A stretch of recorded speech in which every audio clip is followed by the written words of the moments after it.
Thank you very much for joining us in the launch of our virtual coffee chat with the Science Diplomat webinar series. We're very excited to have Dr. Mary Kavanagh of the EU delegation to the US with us for our inaugural interview. My name is Jackson Howard, and I am the regional representative of EURAXESS North America. Our office links the European research area with the US and Canada. Our mission is to provide free information and events on research funding, research careers, and collaboration opportunities with Europe in order to boost researcher mobility.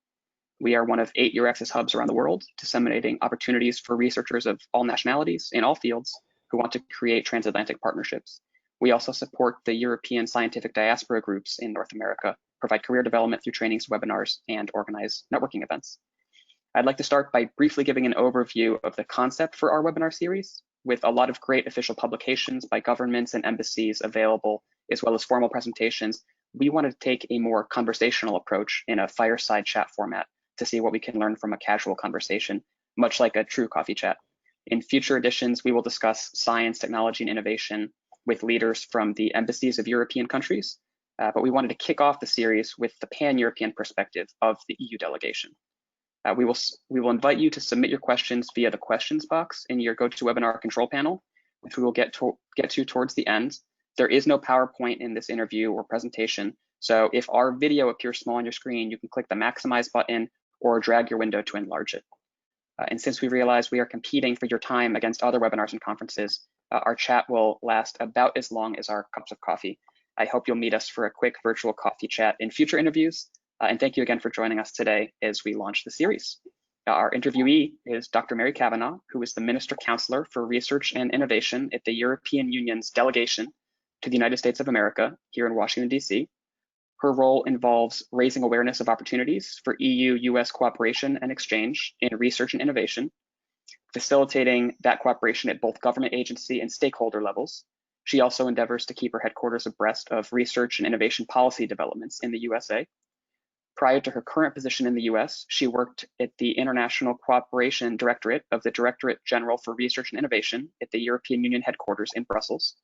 She was the deputy head and senior expert in the unit, which deals with cooperation with North America, Latin America, and the Caribbean. Dr. Kavanagh holds a PhD in plant science from University College Cork, Ireland, and carried out postdoctoral research in France and Switzerland before swapping the laboratory for science policy. And with that, Dr. Kavanagh, I think your biography is a great segue to my first question. It seems like science diplomacy is not a traditional career with a clear path, but one where its practitioners come from many walks of life. Could you discuss briefly your professional development and what led you into your position now? What was your educational and career path that brought you to this position? Hi, Jackson. It's really a pleasure to be here, and I'm honored to be your first interviewee in this series, which I'm sure will prove to be extremely interesting. I'm sitting here in my home next to my fireside, so it's a perfect fireside chat. Yeah, my career was started off as a pretty standard scientific pathway. I studied science in university, and I did a PhD in University College Cork, as you mentioned, in plant science. And while I was finishing up my PhD, at that time, the European Union started to advertise fellowships. It was kind of when they were really starting to try to promote mobility of researchers throughout Europe. It was the early days of the European research area, shall we say. And I saw this opportunity advertised, so I applied. And it was, at the time, the opportunity was to go to another laboratory in Europe. You had to have a PhD already, go to another laboratory in Europe to learn new techniques. That would help progress your career. So I was extremely lucky. I went to, and I was accepted, and I went to the National Institute for Agronomic Research in Versailles in France, which is l'INRA de Versailles. And there I stayed for 2 years, and it was really a great experience. And after that, I did a second postdoc in Switzerland at the University of Bern, which was also a wonderful, wonderful experience. And I have to say, you know, you meet people that you stay in touch with for the rest of your life. It's really wonderful. But when I was in Switzerland, working in this really nice lab with these wonderful colleagues, I realized, here I am, I'm working in a wonderful lab. I have plenty of research funding and I have wonderful colleagues, but I don't see myself having a career in a lab forevermore, even though I love science. So I was very lucky because I had a very nice professor, and I spoke with him and I kind of explained my dilemma. And he was very understanding, and he said, well, you know, as luck would have it, I know somebody who was looking for somebody to work temporarily in a science policy role here in Switzerland. So in that way, I applied, I was interviewed, and I got the job as the cost coordinator for Switzerland. And there I stayed for a year and a quarter. I would say from the first day that I went in, well, the first week, shall we say, I kind of realized that I'd found my groove, that I really liked the whole science policy area. And then when the European Commission advertised positions at the European Commission, I did a competition. You become a European civil servant through competitions, which are held throughout Europe. And I applied for one of those competitions, and I was lucky because my experience as a scientist, plus my experience in science policy, plus my language skills, gave me a good background to be, to pass this competition. And so then I ended up working at the European Union in the area of science and technology. And so that began my long career in science policy, and I worked in many different departments in the life sciences, for example, in cost, and in international cooperation. And then when I had all of that experience gathered and accumulated, the opportunity to come and work in the United States as a science counselor arose, and I applied, and I had enough background experience accumulated to be lucky enough to get the job. And believe it or not, this is my second posting here in Washington, so I've been lucky enough to come here twice. So there you go, a little in a nutshell, my my career pathway. Yeah. Thank you for that. I hadn't known that this was your second time here, although I think piecing together parts of your other biographies from other programs we've been involved in together, it starts to make a lot of sense.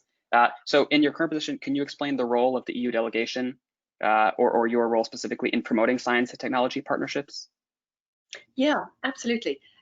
So first, it's important to say that the European Union delegation here in DC has about 100 people working here. There are a number of different departments.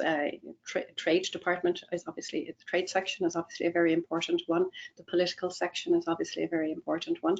And then we have my small team, which works on research and innovation. And I would say my role has a number of I have a number of objectives in my role. I would say I do quite a lot of reporting on what's happening here in science policy in the United States, and where possible, identifying possible areas for cooperation. I do a lot of networking is very important because it's important for two reasons. One is you need to know the people if you want to collaborate with them. And so my being here helps the European Union to stay in touch with the scientific community and the science policy community here in the United States in a way that's much easier than if I were in Brussels, obviously. And this is important because then when we're working together to identify areas where we want to collaborate, it's obviously the relationships are much easier. It also is very important when you're planning missions and visits of high-level experts, either from the United States to Europe or from Europe to here, to help them to reach out and to meet with the right people to advance science policy. And then another part of my work that takes that I've interacted with you on in the past and will in the future is in the area of raising awareness of the opportunities that exist for anybody of any nationality, but obviously here in the United States, we're particularly interested in people in the United States, opportunities that are offered through the European Union's research and innovation programs. So we do a lot of outreach activities. I used to do a lot of them in person, and now I do obviously more of them virtually, like we're doing today. Thank you. So you mentioned the relationships that matter and having that connection to people in order to report back to Brussels. Can you talk about how you develop those relationships, particularly, I mean, what types of organizations do you meet with on a regular basis? And perhaps that the answer for you representing the delegation will be different from the European member state embassies themselves? Yeah, well, the United States is very rich in potential collaborators and in stakeholders in the science policy area. So I have to say that, and also those people are extremely open and welcoming, and we have, I think, really very good relationships. So I would say I would have relationships on the federal level, obviously. So this would be, for example, with the Department of State, with the Department of Energy, with the National Institutes of Health, with the National Science Foundation, for example, but then also on, with scientific organizations like the American Association for the Advancement of Science, or the National Academies of Science. And of course, another very important group of stakeholders here that I work with a lot are universities. So I have been doing a lot of outreach to universities around the country. And I also work closely with the European Union member states, so with the science councillors of the European Union member states. So those are kind of some of the major stakeholders that I work with. Great. I think I have an inkling to my next question, because I also, with EURAXESS North America, our office's job is to promote European Commission tools and mechanisms. But can you speak in your role, what kind of tools and mechanisms does the delegation use to facilitate collaborations and the exchange of researchers? Well, I would say that the European delegation uses them. I'd say that the European Union delegation promotes them.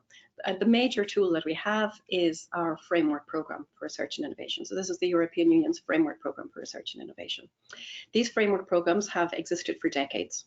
The current framework program is Horizon 2020, and it has been, and it's the 8th in a series of framework programs.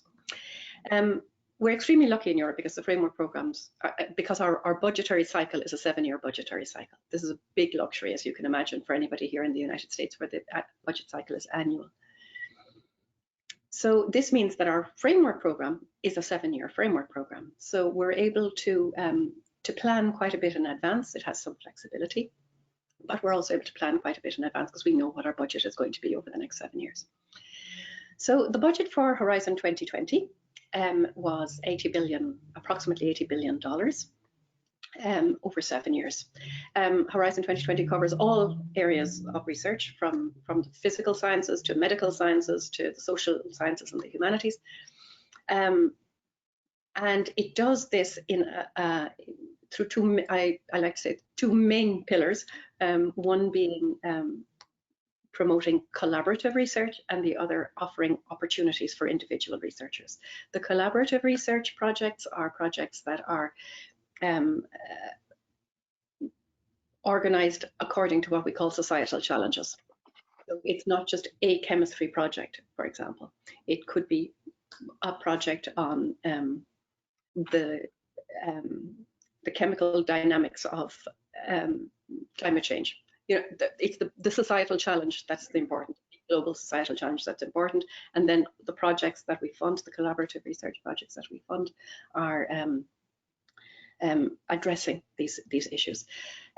So these projects always involve multiple partners, and it's open to the world. So therefore, the collaborative research project can include partners from anywhere in the world, including the United States.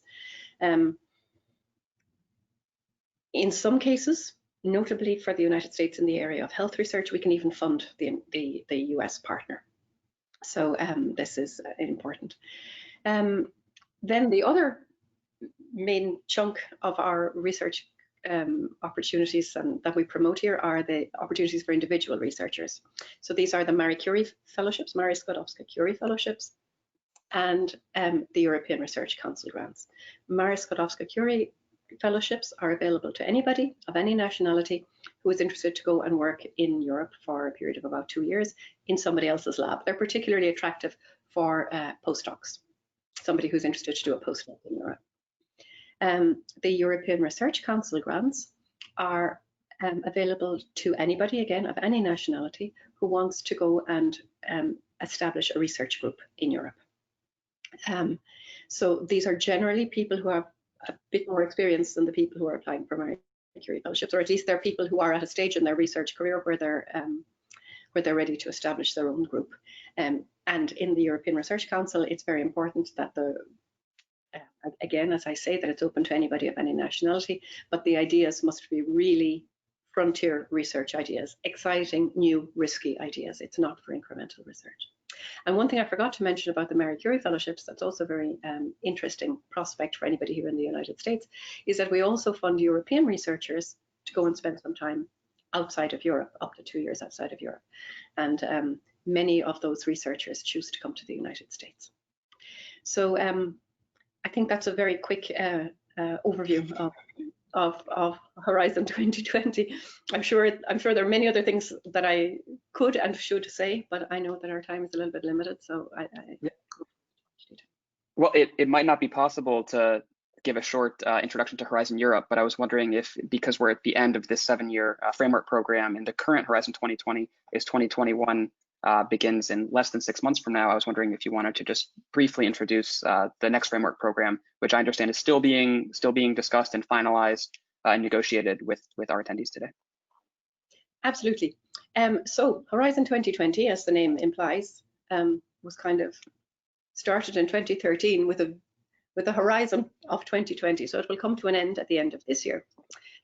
So you might say, what comes next year? So next year will come Horizon Europe, which will be the next, so it'll be like the 9th framework program. Horizon 2020 having been the 8th in the series. So this will be the 9th framework program. And Horizon 2020, so Horizon Europe will of course build on Horizon 2020. It's going to be an evolution, not a revolution, in terms of what we will fund. We will of course continue to fund the collaborative research. And there again, we will focus on cluster areas which address societal and global challenges. We will, so for example, in the area of health, in the area of food, agriculture, environment, in the area of energy, research, transportation. So big, broad areas where we will be inviting the scientific community to bring projects that can provide solutions. We will, and I should say that a large part of Horizon Europe research funding will be devoted to major priorities of the European Union, such as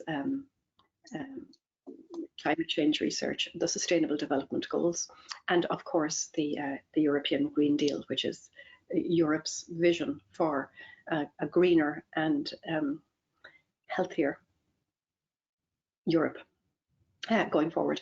So there'll be a lot of that will be a really strong focus of Horizon Europe. The Marie Curie fellowships and the European Research Council grants will of course continue. These are really successful.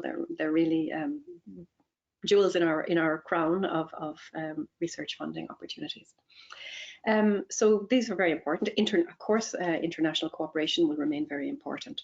But there will also be a couple of novelties in Horizon Europe that will be ushering some change compared to Horizon 2020. One of these, which is very important, is the European Innovation Council. The European Innovation Council is established to emulate the success of the European Research Council. So the European Innovation Council will aim to help small companies and startups to develop new markets, to leverage private funding, and to scale up their activities. It will be focused on innovative, obviously innovative new technologies to a large extent, and it will do this also in a very innovative way. For those of you who are in the United States, you'll probably be familiar with DARPA and ARPA-E. And it has to be said that the European Innovation Council has been inspired to a large extent by these US funding instruments, which which work differently to the more traditional, I suppose, funding instruments that are normally done through large government funding agencies. So it'll be more nimble, more reactive, more flexible.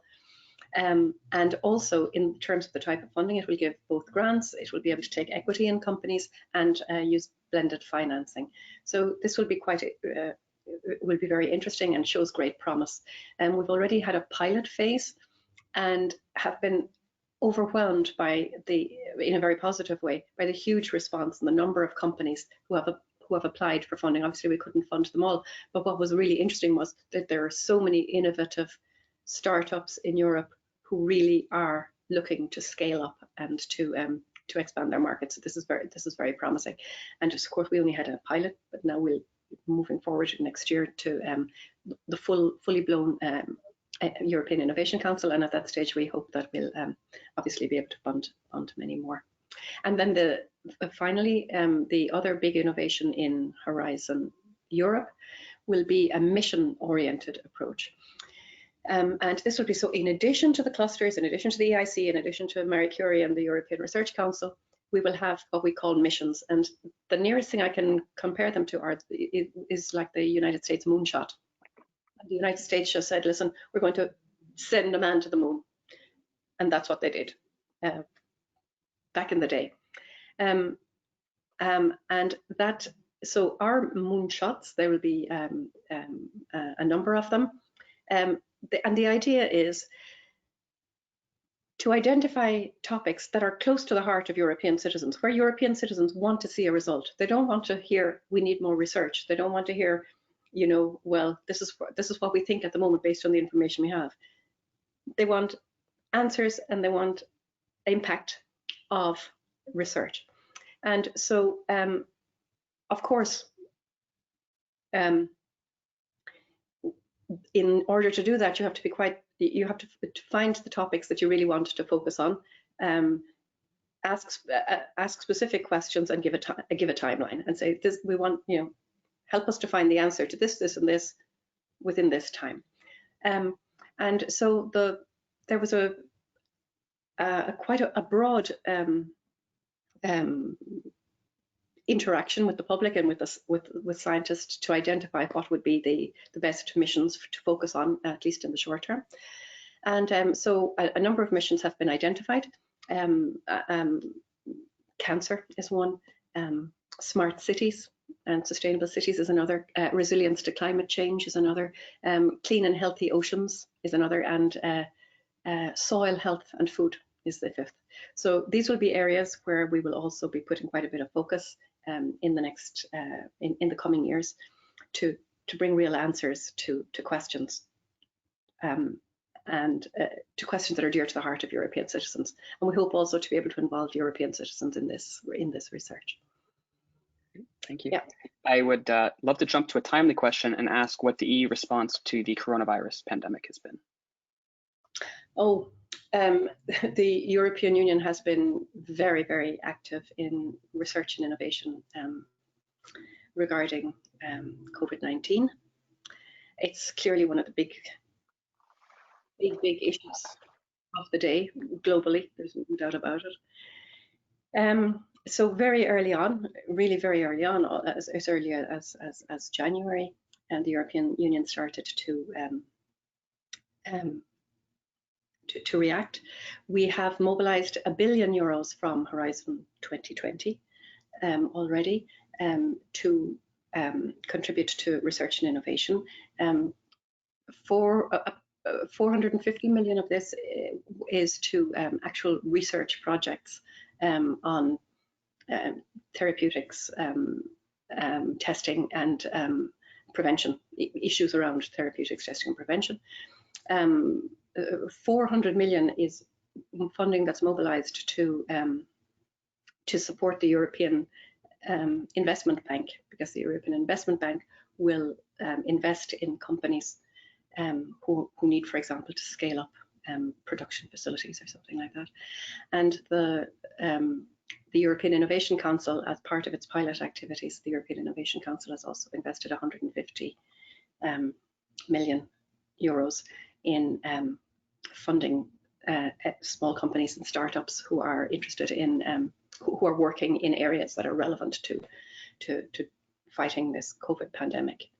So, so that's from Horizon 2020. Then, in addition, another very important aspect was our President Ursula von der Leyen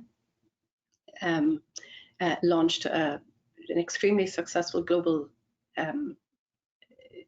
pledging summit, which really brought in pledges from around the world to invest in ensuring equitable distribution of vaccines once they're developed, testing and therapeutics.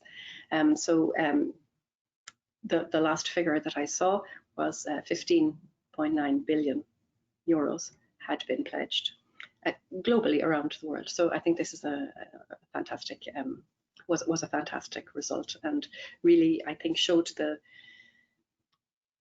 global nature of the pandemic, but also the global nature of the response. Everybody is working to try to defeat this. And of course, the European Union is working very closely with the WHO and with other organizations that are working to fight the pandemic, like CEPI, for example. So yeah, so that's a quick overview of what we're doing on COVID. Great, thank you. I'd like to add, my last question will be what a lot of people have asked me separately, but just condensed in a more general sense.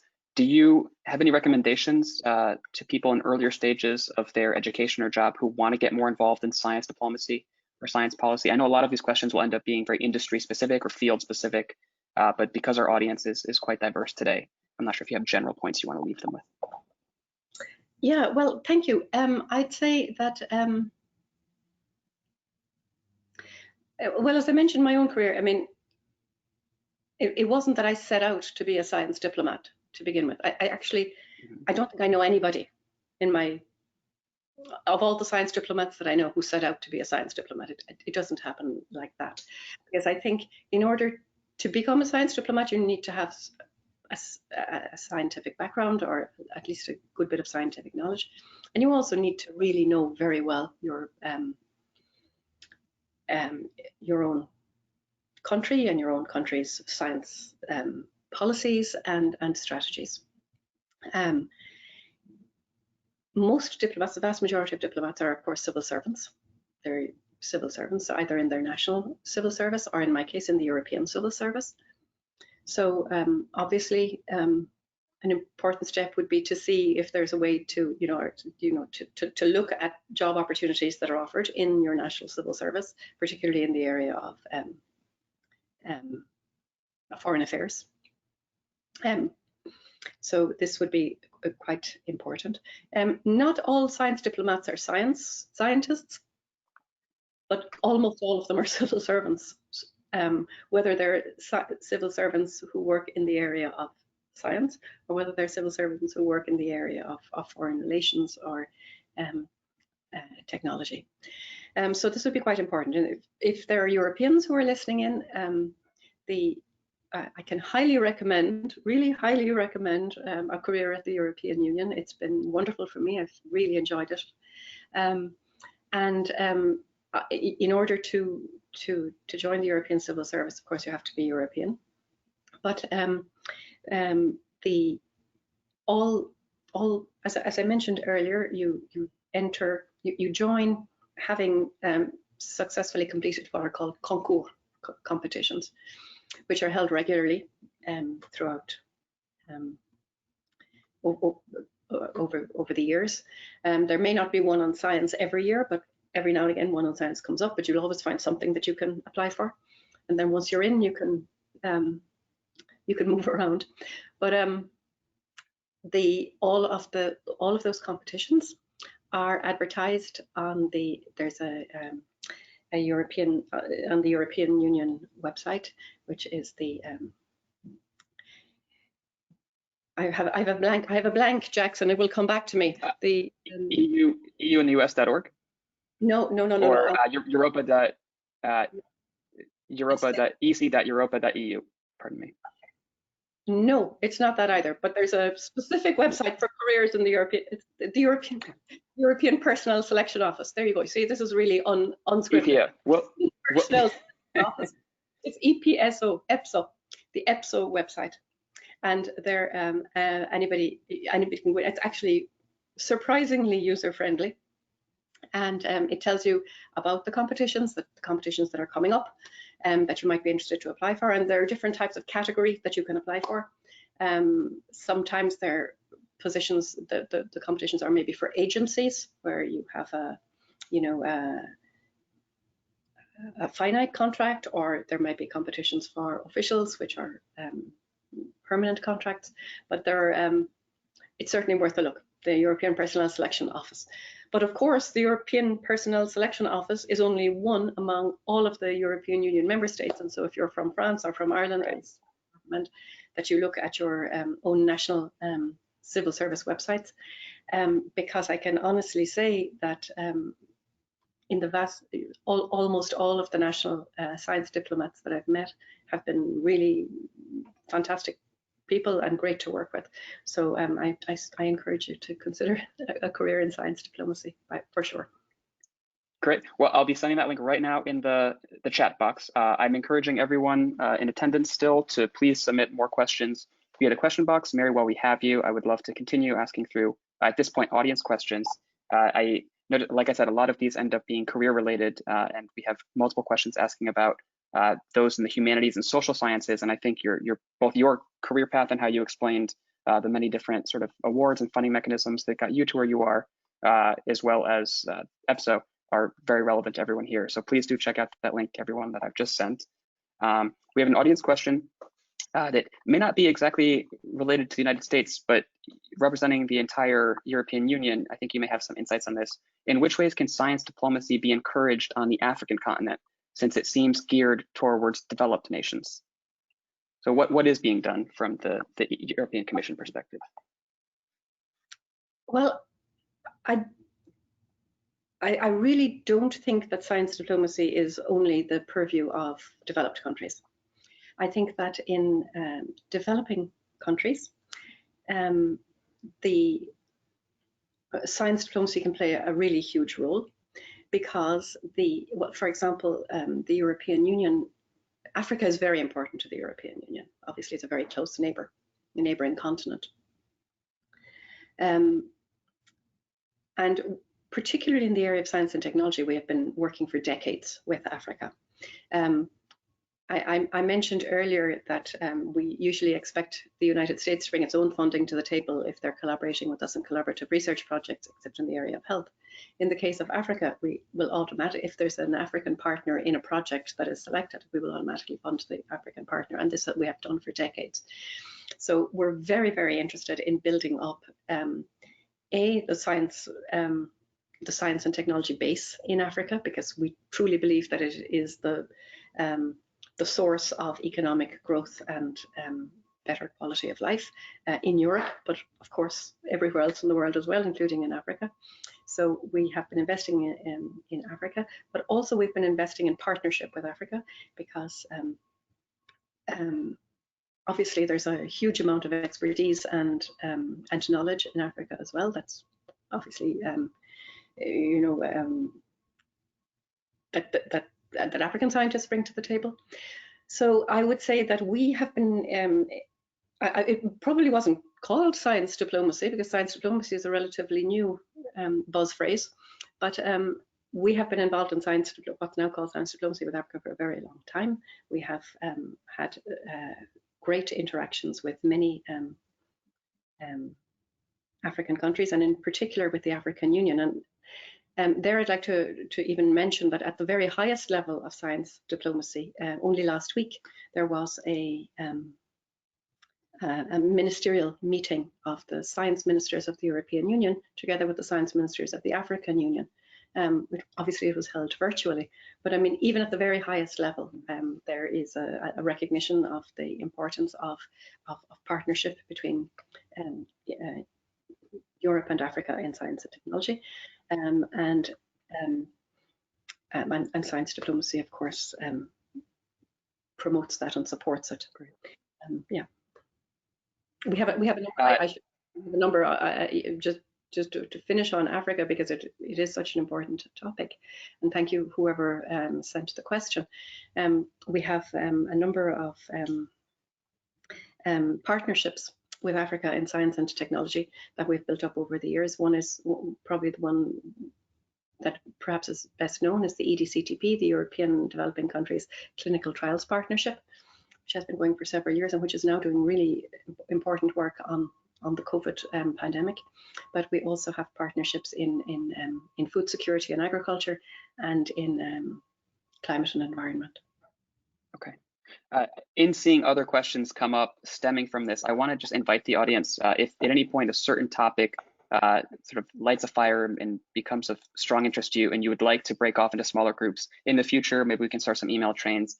It looks like there's a lot of multiple questions coming into me about African science diplomacy. So please just send us a quick email. You'll see our group email address for my colleague and I representing EURAXESS North America, and we'll be happy to sort of get dialogues continuing on this. We would love to keep taking advantage of you while we have you, Mary, for a few more minutes. So I'm going to continue with some questions among a variety of different topics. Do you have any recommendations for a proper engagement of a country's scientific diaspora in its science diplomacy strategy? I think this is certainly very important. I think there are a number of ways to look at it. The way that I look at it myself, just off the top of my head, is I think that the first thing is, for example, there are a lot of Europeans here in the United States. I think one of the most important roles of things that they do, and it's not that they're waking up in the morning and thinking, oh, I'm part of the diaspora, or I'm, playing a role in science diplomacy, but de facto it is happening, is they're bringing all of their expertise and their knowledge that they gained in Europe here in the United States, and showing how much expertise and knowledge and brilliant science is being done in Europe. I think this is one thing that's very important. I think that's another role that they can play is actually in talking about all of the opportunities that exist in Europe, in talking about the Marie Curie fellowships, and talking about the European Research Council grants that individual researchers can apply for, but of course also for the opportunities for collaboration through Horizon 2020, and of course through their own national funding mechanisms, because something that's very important to realize is that the European Union's framework programme for research and innovation represents only about 10% of all of the research funding in Europe. The vast majority of it is in the national purse and is dispersed nationally by the national governments. So no matter where you come from, I mean, for example, I come from Ireland. If I was an Irish scientist, let's say, I would be extolling the virtues of the Science Foundation Ireland, which funds, like the European Research Council, it can fund researchers from anywhere in the world who want to come and establish in Ireland, for example. But Ireland is only one example, which I give because it's my own country. So this is another thing. And I think another very important thing is whether these researchers stay here in the United States or return to Europe. They can play a really important role in maintaining and promoting collaboration between the lab they end up in and their lab of origin. And I think that this is really very important in developing links going forward, because from those networks and from those bridges that they're building, many other scientific discoveries and scientific careers will blossom. Yeah. You've preemptively, I think, answered my next question. A viewer asks if there's a sort of balance or dynamic of cooperation versus competition when it comes to the recruitment of researchers to the US versus the EU. But I think you are describing it as a common good that happens through the collaboration. I'm not sure if you want to expand on that. It is, for sure, it's a common good. We absolutely, in Europe, we're very keen on brain circulation. We think it's really very important. We think that, I mean, I think I said from the outset, it enriched me and my career very much to have traveled and worked in labs outside of my own country. So the European Union promotes that very strongly, both within Europe, between different European countries, but also, for example, through the Marie Curie, we fund researchers to go outside of Europe and go to another part of the world and learn something and bring it back. So we're very strongly promote researcher mobility and brain circulation. For sure, we'd love to see more US researchers coming to Europe,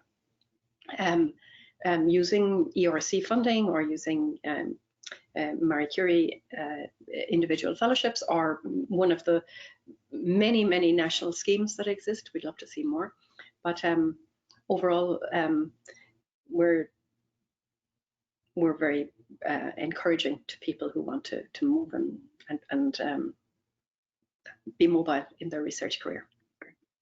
Well, in keeping with our commitment to have this really be a true coffee chat and not go too long, I have maybe 2 more questions I'd like to ask, hoping that the answer can be brief, but in many of these conversations, there's a lot to discuss. I was wondering if you could briefly touch on soft skills. Has that played a big factor in your career and the career of science diplomats in general, or is that not necessarily applicable to the field?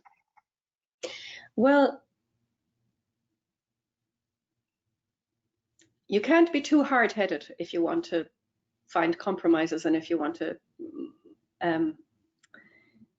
advance your agenda. You need to have an understanding of where the other person is coming from.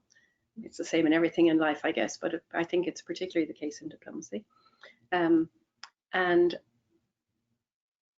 as I mentioned earlier, the United States, in my experience, has a wonderful array of extremely intelligent, smart, hardworking, and very open and friendly people working in various departments. But of course, and we have fantastic relations. But of course, everybody has to have their own. It has their own country's interests at heart. That's absolutely clear.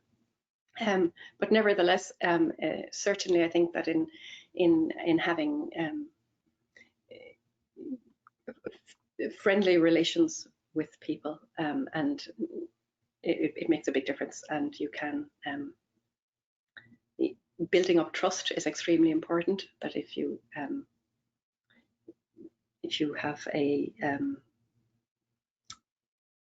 if you undertake to do something, that you do it with or for the US colleague, and likewise, you know that they'll do the same for you.